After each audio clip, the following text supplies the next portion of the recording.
Getting to Know the World's Greatest Artist, Paul Gauguin, by Mike Venezia. Paul Gauguin was born in Paris, France in 1848.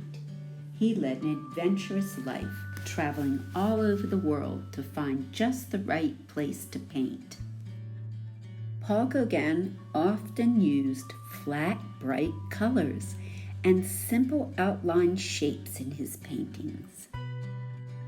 Sometimes he would use symbols from the Bible, like the snake, the halo, and the apples in this painting. The symbols he used gave a look of mystery to his paintings. Paul Gauguin is probably best known for his paintings of life on the faraway islands of the South Pacific. He loved the colors he found in the jungles, the native people who lived there, and their ancient customs. When Paul was very little, his parents decided to move from Paris, France, to Peru, a country in South America where Paul's mother had relatives. Paul saw things there that he would never forget. Strange and beautiful plants, flowers, monkeys, and jungle birds were all over the place. When Paul was a teenager, he got to see other faraway parts of the world too. First, he got a job on a cargo ship. Later, he joined the French Navy. While he was a sailor, Paul learned how to box and how to duel with swords. Paul's many travels and adventures may have helped give him the imagination he would use later when he became an artist. Paul didn't decide to become an artist until he was all grown up. He had a family and an important job in Paris. He was a stockbroker. He made lots of money by showing people how to invest their savings wisely. Paul started painting as a hobby on Sunday afternoons with a friend he met at work. This picture is one of the first paintings he did. Many of Paul Gauguin's first paintings remind people of the work done by a group of artists known as the Impressionists. Paul liked the soft colors the Impressionists used and the natural, everyday scenes they chose to paint. He was able to meet many of the Impressionist artists and other artists who lived in Paris. He learned important things about painting from them. Artists such as Edward Degas, Camille Pissarro, and Vincent van Gogh liked Gauguin's style of painting. Some of the Impressionists even asked Gauguin to show his work alongside theirs at an Impressionist exhibit. There were artists, though, including Claude Monet and Paul Cézanne, who didn't think much of Gauguin or his work. Paul was encouraged by his artist friends. Soon, painting became much more than just a hobby for him.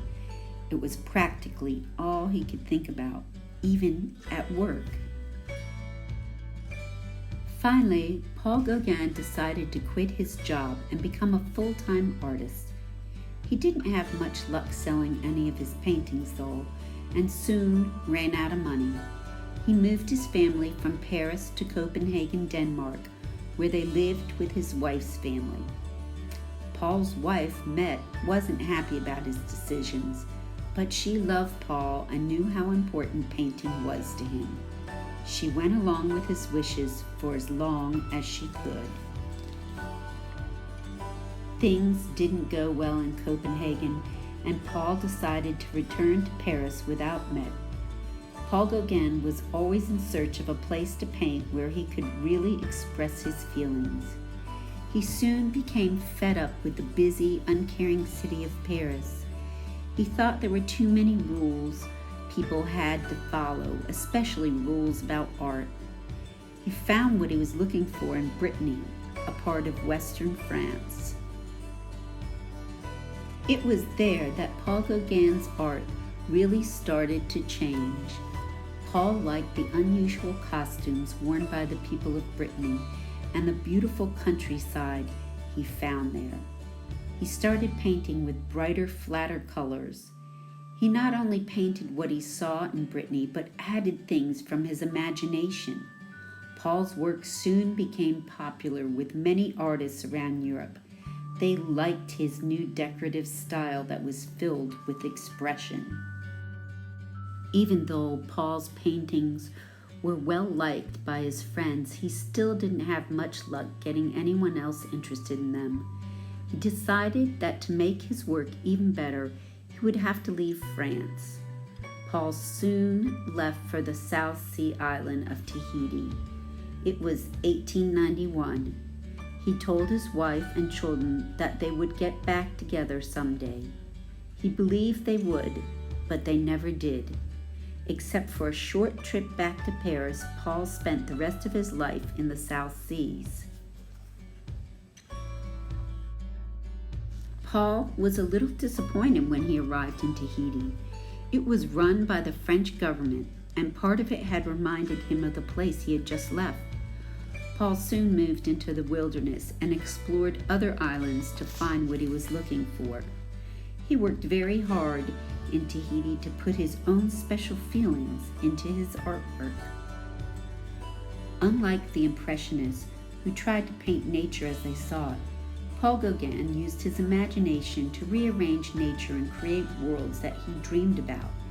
He hoped that a person would look at one of his paintings and dream of their own imaginary worlds.